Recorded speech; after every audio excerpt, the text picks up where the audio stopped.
Next बेटा definition अपने पास एक्सोओस्मोसिस and एंडोओस्मोसिस। एक डेफिनेशन जो रहेगी बेटा वो है एक्सोस्मोसिस। इसमें देखिए आप क्या पढ़ेंगे, जो एक्सोस्मोसिस है बेटा इसमें द मेम्ब्रेन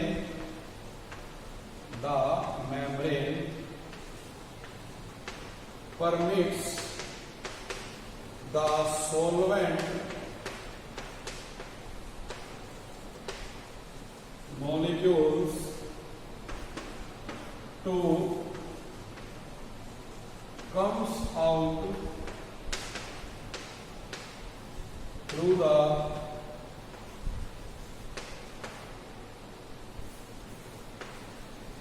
membrane। भी जो मेम्ब्रेन है वो परमिट करती है बेटा, परमिशन देगी सोलवेंट मोलिक्यूल्स को अपने में से बाहर जाने के लिए, उसे तो हम नाम देते हैं एक्सोस्मोसिस का। और दूसरा बेटा जो आ जाता है वो है इसमें एंडोस्मोसिस। इसमें क्या कहेंगे भी जो मेम्ब्रेन है वो परमिट करती है सोलवेंट मॉलिक्यूल को टू कम इनसाइड, जो अंदर आने के लिए बेटा अपने अंदर से, तो उसे हम क्या नाम देंगे, एंडोस्मोसिस का नाम देंगे। आप डेफिनेशन में लिख सकते हैं द मेम्ब्रेन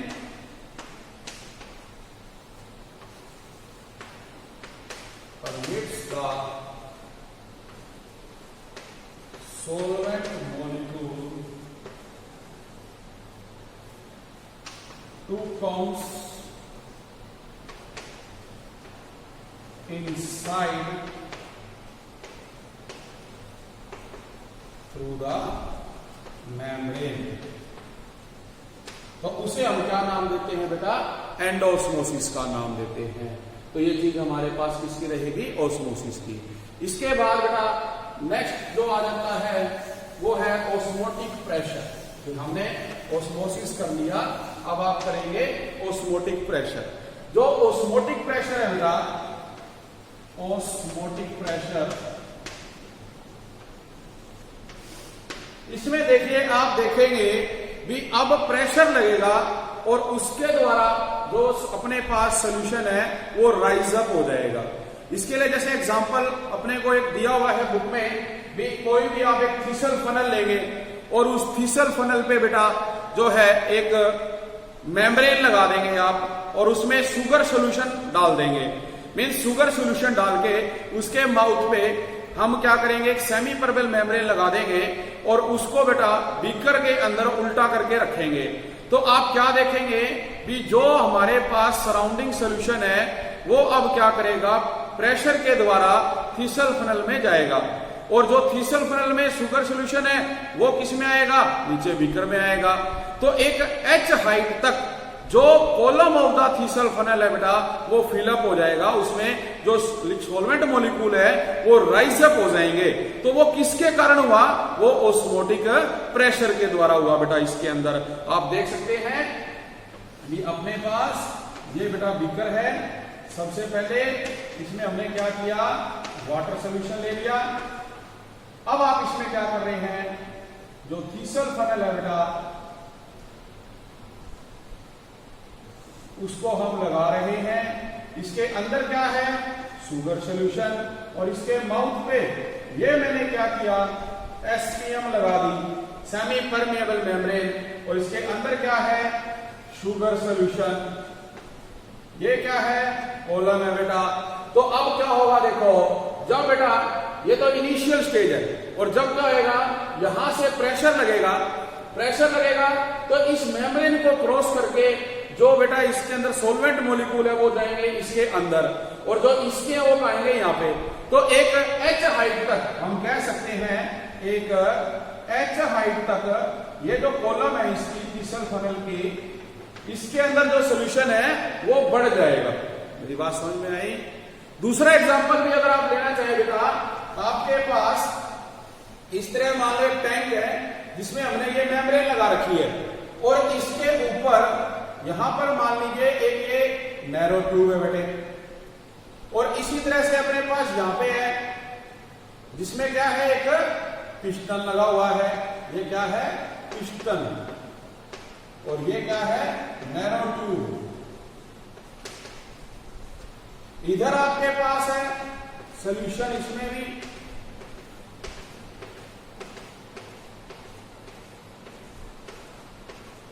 और इसके अंदर भी।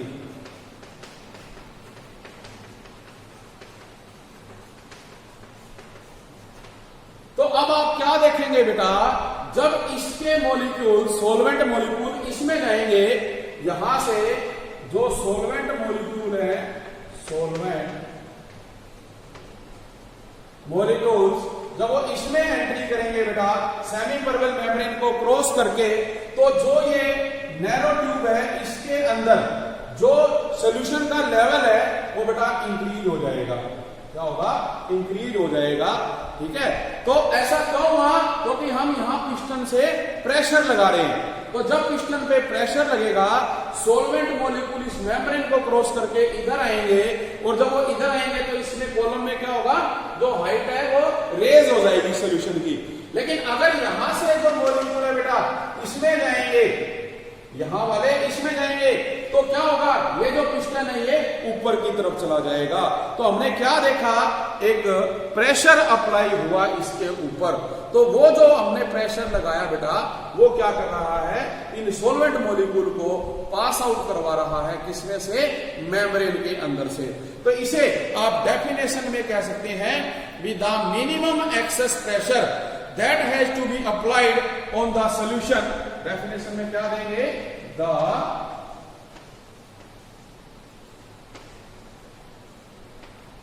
Minimum pressure has to be applied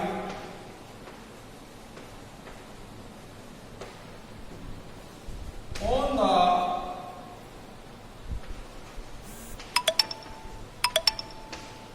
the solution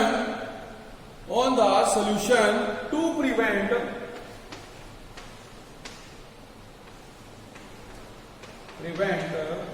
the entry of solvent molecule, the entry of solvent into the solution, solvent into the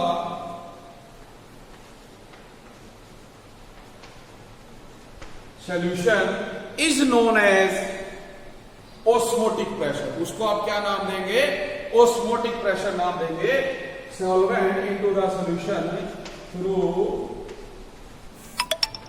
SPM, semi permeable membrane, is called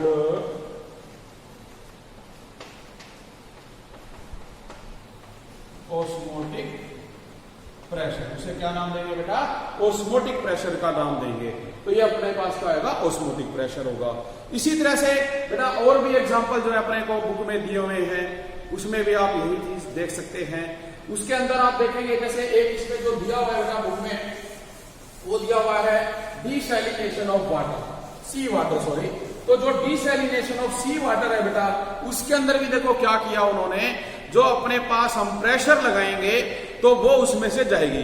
लेकिन उसमें जो main बात उन्होंने क्या किया, जो मेम्ब्रेन यूज की है बेटा, मेम्ब्रेन यूज की है किसकी, सेल्यूलोज एसीटेट की, क्योंकि उसके जो पोर्स हैं वो इतने छोटे होते हैं भी, जो सिर्फ सोलवेंट मॉलिक्यूल्स के अलावा, या कह सकते हैं भी जो सिर्फ फ्रेश वाटर के अलावा जितने भी आयंस या सॉल्ट हैं उनको पास नहीं होने देती। तो जब उसको बेटा उसमें पास किया जाएगा, प्रेशर लगाएगा, आप देख सकते हैं कि ये हमारे पास मान लो कंटेनर है, यहां पर क्या है, सी वाटर है बेटा, सी वाटर, और ये क्या है, एसपीएम। यहां हमने क्या लिया, एक पिस्टन लगा हुआ है, पिस्टन। तो जब इस पिस्टन पे बेटा प्रेशर लगेगा तो यहां से जो फ्रेश वाटर है, फ्रेश वाटर, वो इस टैंक में क्या आएगा, इकट्ठा हो जाएगा, जबकि बाकी जितने भी आयंस और साल्ट है वो यहीं पर रह जाएंगे इस कंटेनर में। तो यहां से जो आएगा वो बेटा क्या होगा, साफ पानी जो है बाहर आएगा यूज होने के लिए। तो इसे क्या कहते हैं, डिसैलिनेशन ऑफ सी वाटर। और जो ये मेम्ब्रेन यूज की बेटा, ये क्या थी, सेल्यूलोज एसीटेट की। तो इस तरह से हमने देखा एक प्रेशर अप्लाई किया गया, इसके द्वारा हमने इसको क्या किया, साफ कर दिया वाटर को, तो अपने को फ्रेश वाटर इसके अंदर बेटा क्या होगा, मिलेगा। तो ये चीज इसने इसके अंदर अपने को बताई हुई है। इसके अलावा आप देखें बेटा, एक और एक्सपेरिमेंट अपने को दिया है जो सबसे बेटर माना गया था, वो था बर्कले एंड हार्टले। तो बेटा देखो इसमें जो डेफिनेशन रहेगी बेटा, एक और है रिवर्स ऑस्मोसिस। मतलब हमने क्या किया, जो प्रेशर अप्लाइड था, प्रेशर अप्लाइड, वो ग्रेटर देन ले लिया किससे, ऑस्मोटिक प्रेशर से। तो उसमें रिवर्स ऑस्मोसिस टेक प्लेस करती है। तो उसकी जो डेफिनेशन है, if the pressure higher than the osmotic pressure is applied, भी जो ऑस्मोटिक प्रेशर अप्लाइड है उससे ज्यादा प्रेशर है बेटे अपने पास ऑन द सॉल्यूशन, तो जो सॉल्वेंट है will flow from the solution. Solvent कहां से, फ्रॉम द सॉल्यूशन फ्लो करेंगे इनटू द प्योर सॉल्वेंट। इसमें pure solvent through SPM, semi permeable membrane, is called reverse osmosis. उसे आप क्या नाम देंगे, रिवर्स ऑस्मोसिस का नाम देंगे बेटा। तो ये जो रिवर्स ऑस्मोसिस है, आप लोग देखते हैं अपने घरों में बेटा, जो RO लगे हुए हैं वो इसी के एग्जाम्पल है, जिसमें जो वाटर है हम बाहर निकाल लेते हैं, प्रेशर से टैंकी से दोबारा पानी आता है और ये प्रक्रिया चलती रहती है बेटा। तो ये क्या रहेगी, आपकी रिवर्स ऑस्मोसिस की डेफिनेशन रहेगी इसके अंदर। इसके बाद आ जाता है बेटा expression for osmotic pressure.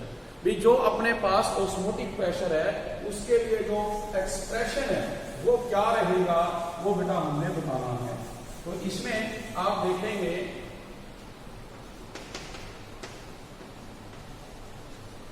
Expression for osmotic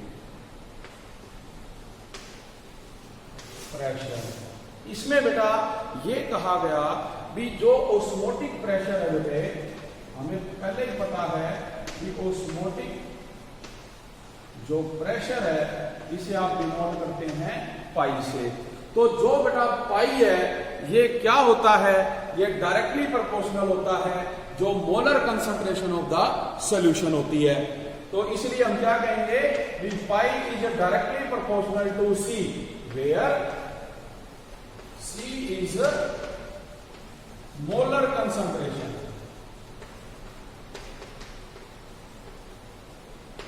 और दूसरा बेटा क्या रहेगा, pi is directly proportional temperature. ई क्या है, टेम्परेचर।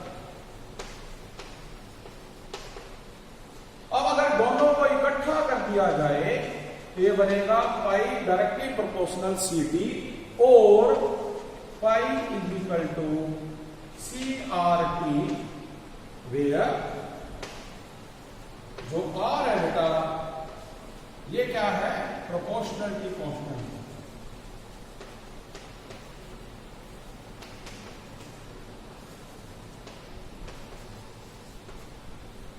अब इसमें हमें पता है वी नो जो कंसंट्रेशन है C वो बेटा N/V के बराबर होती है, number of moles per unit volume. तो इस C की वैल्यू हम इस इक्वेशन में पुट कर दें तो जो ये इक्वेशन आपकी pi equal to N/V RT और क्रॉस मल्टीप्लाई करेंगे तो पाई भी इक्वल टू NRT, ये इक्वेशन बेटा बनेगी। और इस इक्वेशन को कहते हैं वन इक्वेशन। तो ये वन टॉप इक्वेशन कहलाती है। आप याद करें कि जो हमने आइडियल इक्वेशन की थी गैस इक्वेशन, ये उसी की तरह है। जहां प्रेशर था जो हमने उसको किससे रिप्रेजेंट किया हुआ है, पाई से, जिसे हम क्या नाम दे रहे हैं, ऑस्मोटिक प्रेशर का नाम दे रहे हैं। तो इसके बेस पे बेटा एक डेफिनेशन आ जाती है, आइसोटोनिक सॉल्यूशन क्या होते हैं, आइसोटोनिक सॉल्यूशन। इसमें आप कहेंगे कि जो ऑस्मोटिक प्रेशर है वो बेटा क्या होता है, सेम होता है जो आप सोल्यूशन के ऊपर टेम्परेचर अप्लाई कर रहे हैं। इसको क्या कहोगे? Isotonic solution. तो इसमें कहेंगे भी such solution which have the same osmotic pressure at the same temperature, कहता है such solution which have the same, जिनका जो ऑस्मोटिक प्रेशर है वो सेम है, तो such solution which have the same osmotic temperature, जो अपने पास है बेटा same osmotic pressure at same temperature. भी ऐसे सॉल्यूशन होंगे जिसमें आप ये कहेंगे भी आपके पास जो ऑस्मोटिक प्रेशर है वो सेम है at the same temperature, are called isotonic solution. उन्हें हम क्या नाम देंगे? आइसोटोनिक सॉल्यूशन का बेटा नाम देंगे। तो ये इसके अंदर रहेगा आइसोटोनिक सॉल्यूशन बेटा। तो देखिए इसी बेस पे हम ये कहते हैं भी जो हमारे बॉडी के अंदर बेटा जो ब्लड सेल होते हैं उन्हें सही रखने के लिए हमें सॉल्यूशन का लेवल बराबर रखना पड़ता है। तो जैसे एग्जांपल के रूप में अगर हम लें कि जो 0.9% weight by volume NaCl solution, मतलब ये हुआ कि जो 0.9 ग्राम ऑफ NaCl है इन 100 ml ऑफ वाटर, ये प्रेजेंट है बेटा अगर सही अमाउंट में, तो जो हमारे ब्लड स्ट्रीम होती है उसमें जो रेड ब्लड सेल होते हैं बेटा वो ना तो श्रिंक होंगे और ना ही बेटा वो क्या होंगे? स्वेल होंगे, वो इक्वल रहेंगे। ये बात इसमें बताई जाती है, ठीक है। आइसोटोनिक रहेंगे with human red blood cell. लेकिन अगर बेटा वैल्यू जो है 0.9% वेट बाय वॉल्यूम से लेस हो जाएगी, अगर इससे आप क्या देखेंगे भी लेस हो जाएगी, तो बेटा जो हमारे ये सेल है ये क्या होंगे? स्वेल हो जाएंगे और ये ब्रस्ट होंगे। क्योंकि जब वो ब्रस्ट हो जाएंगे, if 0.9% less swell and burst, और ये फट जाएंगे बेटा जो रेड ब्लड सेल है। और अगर हम ये कहते हैं कि ये मोर है, 0.9% मोर, तो ये क्या होंगे? श्रिंक हो जाएंगे, क्या हो जाएंगे? श्रिंक्स हो जाएंगे। इसलिए हमें मेंटेन करना है कितना? इतना लेवल जिसपे नाइदर एंड नोर की जो हम बात करेंगे बिना तो वो स्वेल होगा और ना ही वो उसके अंदर क्या होगा? श्रिंक होगा। तो इसके लिए जैसे देखिए जो सोडियम आयन होते हैं बेटा Na+, या आप बात करें पोटाशियम आयन की, ये आइसोटोनिक सॉल्यूशन का काम करते हैं हमारे ब्लड स्ट्रीम के अंदर, जो रेड ब्लड सेल को सही रखते हैं, खराब नहीं होने देते। तो आज का जो टॉपिक है बेटा वो यहीं पर समाप्त होता है। आपने अच्छे ढंग से बेटा इसको करना है। Thank you very much.